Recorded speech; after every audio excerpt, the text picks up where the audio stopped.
Thrush is like that uninvited guest that sets up camp in places it shouldn't, like on your nipples and in your baby's mouth. And wherever it sets up camp, it's really, really difficult to get rid of, first of all. And the second thing is it's really irritating. So in this video, I'm going to explain exactly what thrush is, what causes it, what we can do to prevent it, and of course, how we can treat it. Candida albicans is the primary culprit responsible for thrush, which is a fungal infection. Now, although this yeast naturally resides in several parts of your body, including the gastrointestinal tract, the skin, and the mucous membranes, normally our immune system keeps it in check. But in instances where the immune defenses weaken or the microbial balance is disrupted, Candida seizes the opportunity to grow and proliferate, causing the symptoms of thrush. During pregnancy, hormonal shifts can disturb the balance, making you more susceptible specifically to vaginal thrush.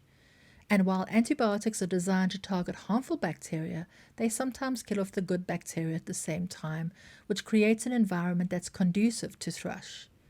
Additionally, elevated sugar levels, especially if you have diabetes or gestational diabetes, can encourage an overgrowth of Candida. For breastfeeding moms, nipple thrush can arise if the nipples are cracked or damaged, because the cracks create an entry point for the Candida yeast to colonize.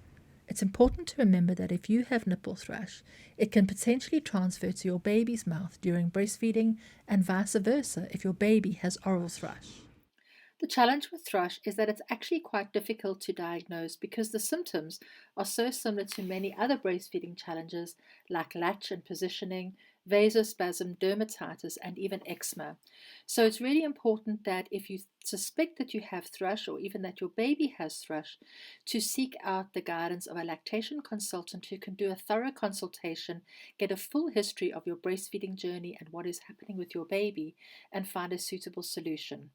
The most important thing when it comes to treating thrush is ensuring that whatever treatment is chosen is continued way after the symptoms subside.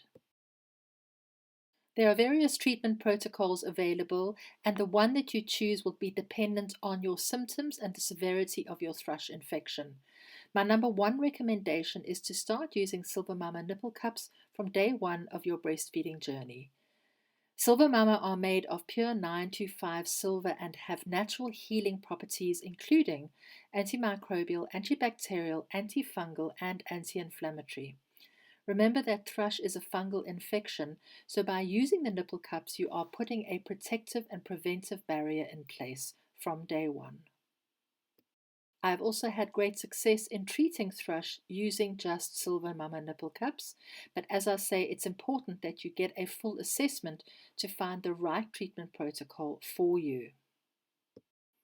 The WhatsApp support group Ask the Virtual Midwife is a great place to start, and you will get access to our library of resources as well as the opportunity to ask questions directly from me.